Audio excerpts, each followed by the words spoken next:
নমস্কার, রান্নাঘরে লিপিকায় আপনাদের সকলকে জানাই স্বাগত। আজ অনেক দিন পর একটা মুখ মিষ্টি করা রেসিপি নিয়ে চলে এসেছি আপনাদের সামনে।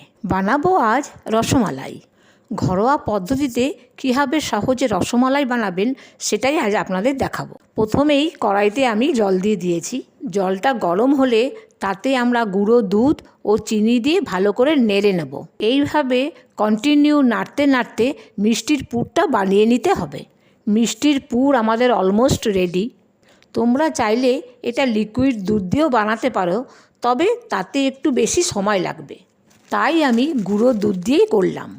এবার পাউরুটিগুলো আমি নিয়ে নিয়েছি এবং সাইডগুলো কেটে বাদ দিয়ে দেবো। এবার সমস্ত পাউরুটিটা আমি গুঁড়ো গুঁড়ো করে নিয়ে একটু লিকুইড দুধ দিয়ে ভালো করে আটা মাখার মতো মেখে নেব।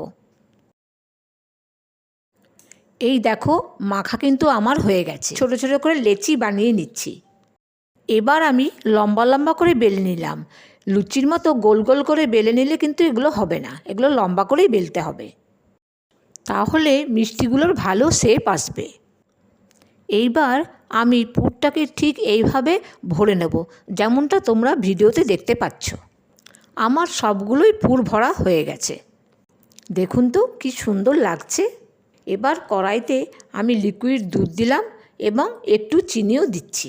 লিকুইড দুধটা আপনারা পরিমাণ মতো দেবেন। এর মধ্যে একটু গুঁড়ো দুধও মিশিয়ে নিচ্ছি।